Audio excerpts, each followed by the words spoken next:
How's it going, everyone? Welcome back. Today, the Cincinnati Reds, kind of out of nowhere, deal Kyle Farmer to the Minnesota Twins for Casey Legumina, a 25-year-old pitching prospect for the Twins, their 27th ranked prospect in their respective farm system.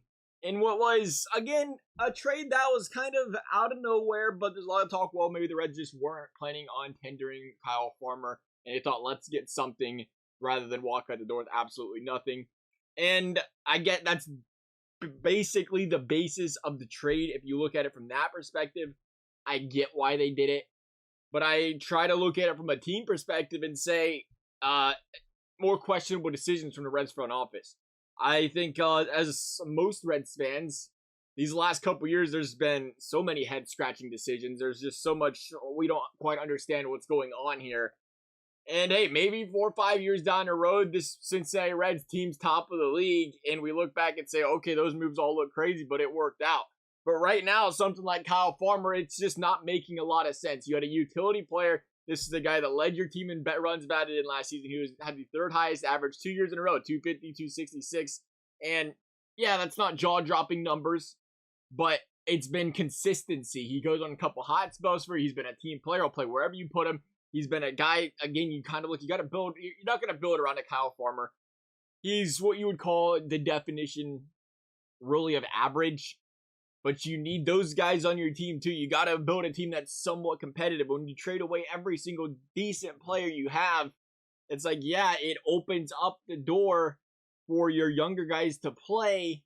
But at the same time, when your team loses 110 games in a year because they don't have any competitiveness, because you're letting every young guy play, even the ones that might not be ready to play, it drops the morale of the rest of the team. You see the way guys play on a winning team compared to a losing team. And you want to be competitive night in and night out. That's going to help the growth of these guys just as much as letting them play at times. We don't say that. We won't go to that extreme, but it does make a big difference if guys just feel like they're going through the motions every night and the locker room's down because they're losing every game. It's important that it feels like these guys are competitive. They're getting a chance to play throughout the season. They're winning games. And it's like, to me, Kyle Farmer is one of those guys, you got to have a solid cog in your lineup like that. You weren't going to pay him a lot. So why give him away for essentially nothing? Sign the guy. He can play first. He can play third. He can play short. You can move him around. And there ain't a lot of guys right now. I know Barrero's important to play. You got the DH. You can fill him in and let him play. And again, he was clearly more than happy to play games if he was on the bench, whatever.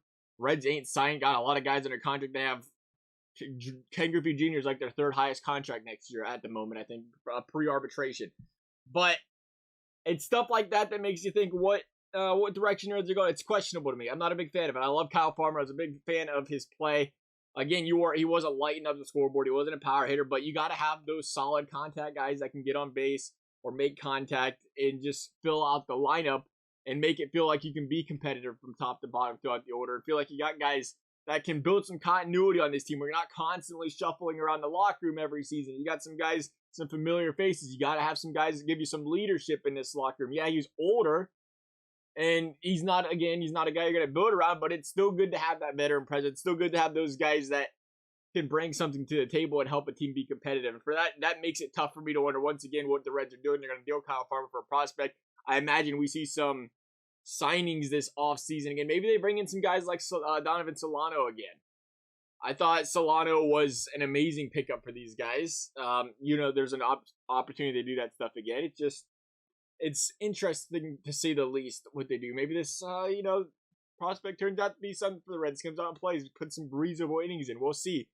A little bit speechless right now on this one. Don't have a lot of words for it. We'll see what the Reds are going to do. I'll give you guys' thoughts. Thank you guys for watching. We'll see you next time.